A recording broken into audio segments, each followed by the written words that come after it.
लक्ष्मी के हीन हो जाने के कारण भगवान ने उन्हें सलाह दी कि समुद्र का मंथन करो।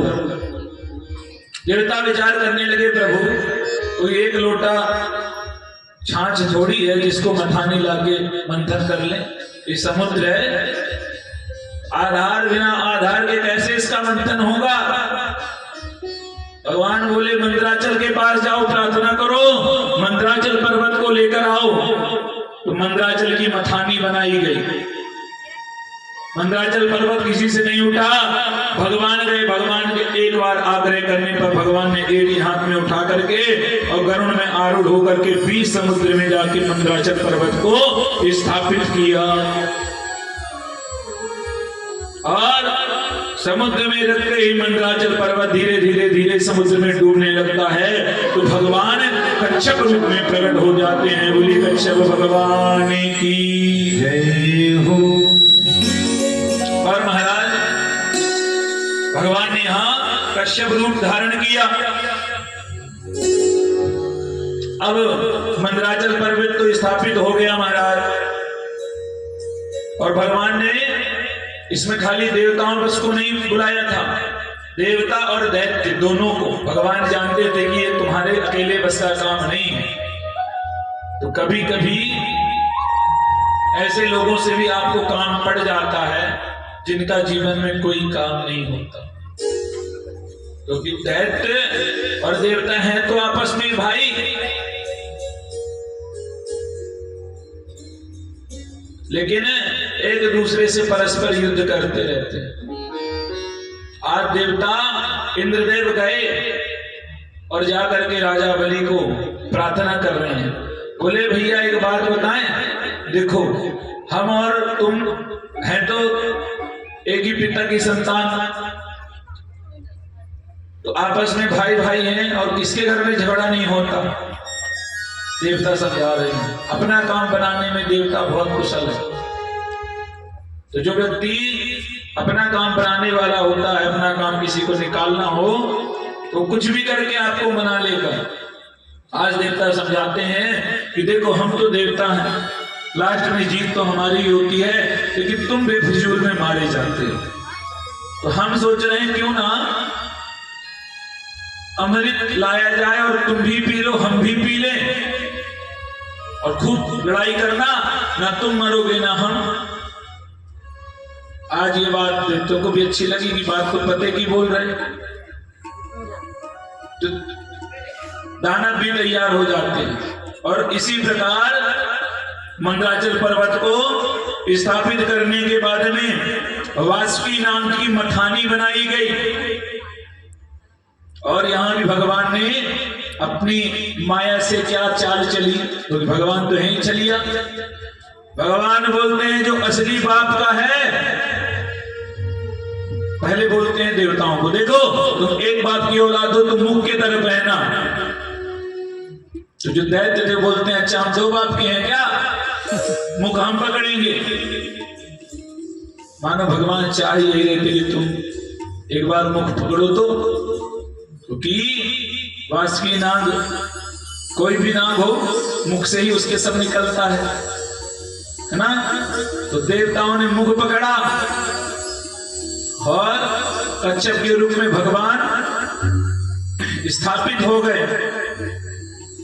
और इसके बाद में महाराज भगवान ने बिना किसी के प्रयास के मंदराचल पर्वत को स्थापित कर दिया। और समुद्र मंथन प्रारंभ होने पर मंदराचल पर्वत जब डूबने लगा तो भगवान ने कच्छप रूप धारण कर लिया। और अब मथना प्रारंभ हो गया महाराज। जैसे ही मथना प्रारंभ हुआ तो वासुकी नाग ने फुसकार लगाई महाराज। उसकी फुसकार से जो विष निकला सारे दैत्य काले हो गए। तो भगवान जानते थे कि ये होगा, इसीलिए दैत्यों को मुख पकड़वाया और देवताओं को पूंछ की तरफ रखा। और सबसे पहले हलाहल विष निकला महाराज।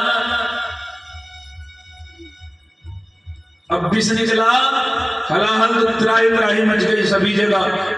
कि ये तो कोई कार्य की वस्तु नहीं है और ये भूमि में भी गिर जाएगी तो सर्वनाश हो जाएगा, इसका क्या किया जाए।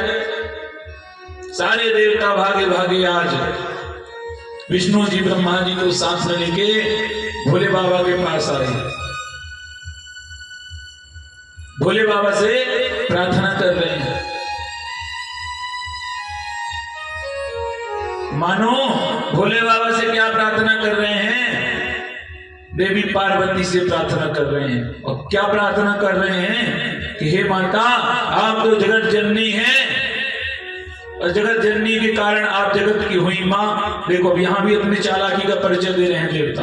तो जो चालाक व्यक्ति है और उसको अपना काम निकालना है तो आपको ऐसे ही लहाता बहलाता फुसलाता है माना।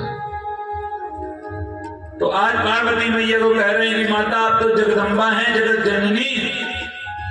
तो इस नाते से भोलेनाथ हुए जगत पिता। बोले आज बात क्या है, सीधी बात बोलो। बोले माता ज्यादा कुछ नहीं, भोले बाबा को बोलो ना कि ये हलाल पी ले। अब आ गए लाइन में।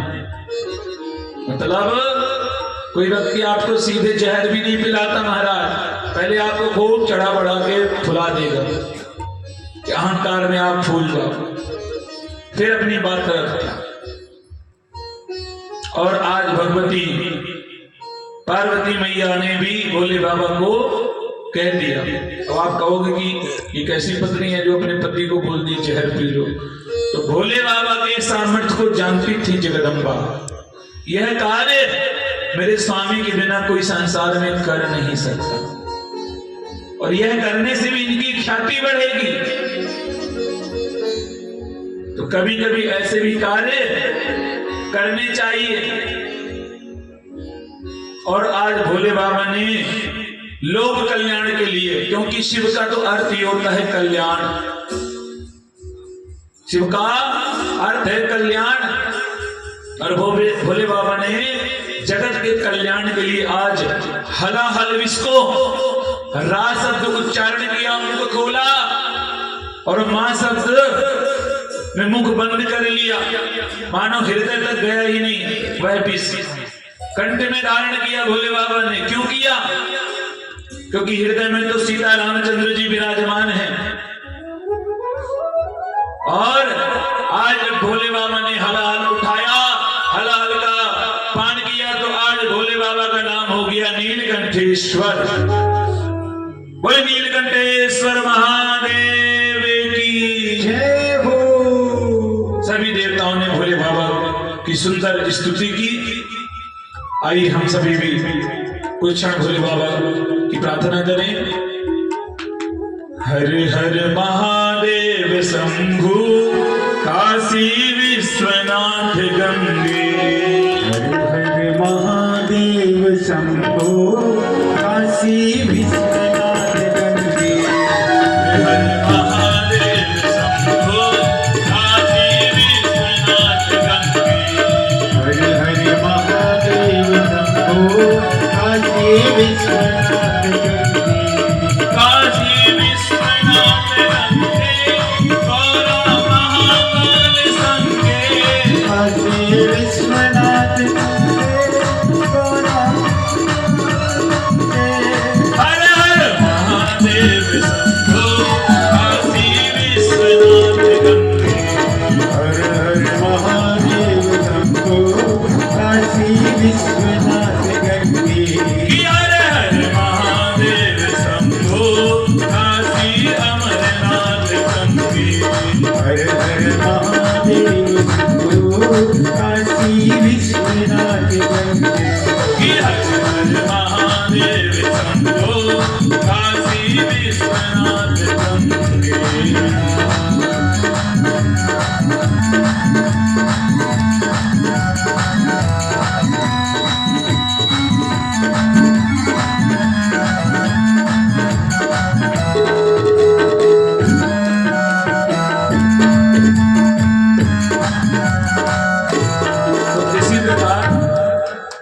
इसी प्रकार भोले बाबा की सभी लोगों ने प्रार्थना गाई।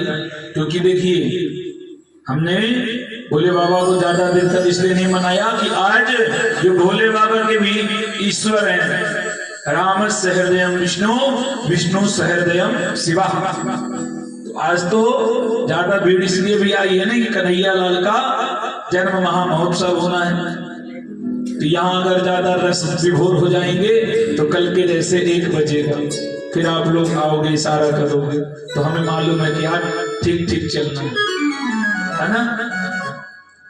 बोले मांगे हरिलाल की जय हो। तो आज महाराज समुद्र मंथन जब प्रारंभ हुआ और भोले बाबा ने त्रिलोक की रक्षा के लिए विष का पान कर लिया और आगे जाकर के कामधेनु प्रकट हुई जो ऋषियों को दे दी गई। महाराज उच्च श्रवा नाम का घोड़ा भी निकला, वह दैत्य को दे दी गया, क्योंकि इनको नहीं दोगे तो ये भी लड़ने लग जाएंगे। और उसके बाद महाराज चंद्रमा निकला तो भोले बाबा ने अपने मस्तक पर धारण कर लिया। ऐरावत नाम का हाथी निकला तो देवराज इंद्र को मिल गया। और कौस्तुभ मणि निकली तो नारायण ने ले ली। और महाराज कल्प वृक्ष निकला, वह भी स्वर्ग चला गया। अप्सरा भी निकली, वह भी स्वर्ग चली गई। और अब तो महाराज 8वें स्कंद के 8वें अध्याय के 8वें श्लोक में बहुत सुंदर वर्णन है।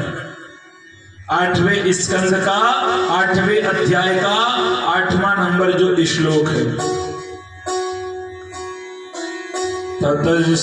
ततश्चाविर्भूत साक्षी रमा भगवत्परा रंजयन्ती दृशा कांत्या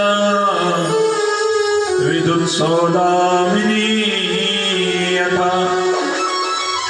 यह जो श्लोक है श्रीमद् भागवत महापुराण के 8वें स्कंद के 8वें अध्याय का 8वां नंबर।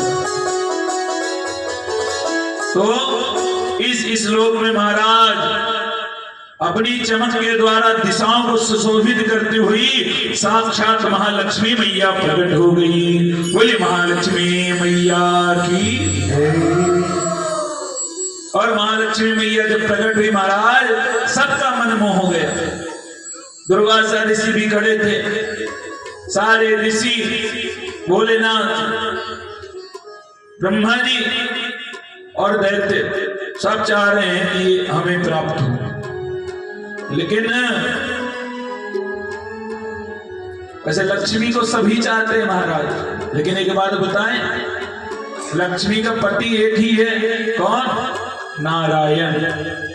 आप सभी लक्ष्मी पुत्र हो सकते हैं, बहुत लोग होते हैं धनवान, तो वह लक्ष्मी पुत्र हैं, और लक्ष्मी पति बनने की कोशिश भी मत करना, इसमें हानि आप लोगों की है। पूछो क्या? अकेली लक्ष्मी को भजोगे महाराज तो लक्ष्मी का वाहन क्या है पता तो होगा आप लोगों को। पता है लक्ष्मी मैया किसमें बैठती है? नहीं पता? फोटो होगी आप लोग के घर में।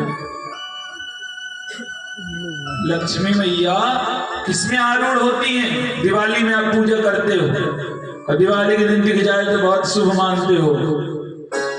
अभी भी नहीं याद आया? अरे महाराज उसको रात ही भी दिखता है, अब तो याद आएगा। आया? हाँ? नहीं आया? लक्ष्मी मैया उल्लू में बैठती है, और अकेली लक्ष्मी को बुलाओगे महाराज तो आप भी वही बनोगे। क्या बताओ? आप लोग थोड़ी उल्लू जो बोलोगे कि हम उल्लू बने, है ना? तो अकेली लक्ष्मी को नहीं बुलाना चाहिए, लक्ष्मी नारायण को भजो। और नारायण को भजोगे तो ये बताओ आपका न्योता हो जाएगा बगल के गांव में, और उसमें कार्ड में लिखा रहता है सपरिवार निमंत्रण है आप। तो श्रीमती जी तो साथ में ही आएंगी। तो आप नारायण को अगर भजना चालू कर दोगे माधव को, तो रुक्मणी मैया और लक्ष्मी मैया साथ में चली आएंगी। और जब लक्ष्मी नारायण साथ में आएंगे तो आप उल्लू नहीं बनोगे। तो इसलिए अकेली लक्ष्मी को नहीं भजना चाहिए, और लक्ष्मीपति होने की भी मन में कामना नहीं रखनी चाहिए। लक्ष्मी का पुत्र बना जाता है। और महाराज लक्ष्मी मैया ने सभी की तरफ देखा और सभी में कुछ न कुछ कमियां निकाली। बोलिए दुर्वासा ऋषि बहुत तपस्वी है लेकिन बहुत क्रोधी है, कोई काम के। ब्रह्मा जी को बोले अरे 4 मुख वाले हैं और इनकी भी विषय इंद्रियां इनके बस में नहीं है। बोले बाबा ये तो फक्कड़ महात्मा है महाराज, इनके खुद का रहने का ठिकाना नहीं, हम इनके साथ जाके क्या करेंगे। सब में कुछ ना कुछ कमी निकाल दी। और एक बात बताएं, सब लोग देख रहे थे और चाह रहे थे कि लक्ष्मी हमें प्राप्त हो, लेकिन नारायण सिर नीचे करके, बहुत लोग होते हैं शरीफ बनने का नाटक करते हैं, होते नहीं है। किसी किसी की शादी होगी तब देखना जयमाल के टाइम मन में लड्डू फूट रहा है महाराज, लेकिन ऐसे सीधे साधे सिकुड़ के खड़े रहेंगे कि उनको माला पहनाने के लिए भी जब तक परमिशन नहीं देंगे माँ बाप या कुछ मित्र रहते हैं, अरे पहना पहना पहना, फिर पहनाते हैं। जो कि चाहते ही रहेंगे जल्दी से डाल देंगे, लेकिन वहां पे शरीफ बने रहेंगे महाराज। हाँ होते नहीं। तो आज नारायण भी मानो चुपचाप खड़े हैं। भगवती मैया समझ गई ये ठीक है।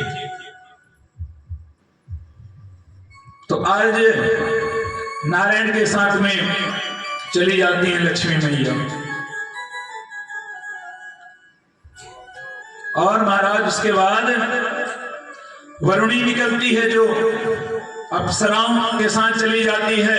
धन्वंतरी भगवान साक्षात प्रकट हो गए अमृत का कलश लेके महाराज, और दैत्यों ने फटाक से आक्रमण कर दिया और अमृत का कलश छुड़ा करके भागने लगे महाराज। दैत्यों में झटपट करके अमृत कलश छीन लिया, भाग रहे हैं। तभी स्वयं भगवान विष्णु जी ने आज मोहिनी रूप धारण कर लिया। बोले मोहिनी भगवान की जय। और आज मोहिनी का रूप धारण किया है परमात्मा ने। भगवान किसी का भी रूप रख सकते हैं। और आज आप लोगों ने सुना भी होगा, श्याम चूड़ी बेचने आया तो मनिहारी का रूप तक रख लेते हैं। मनिहारी का रूप बनाया बना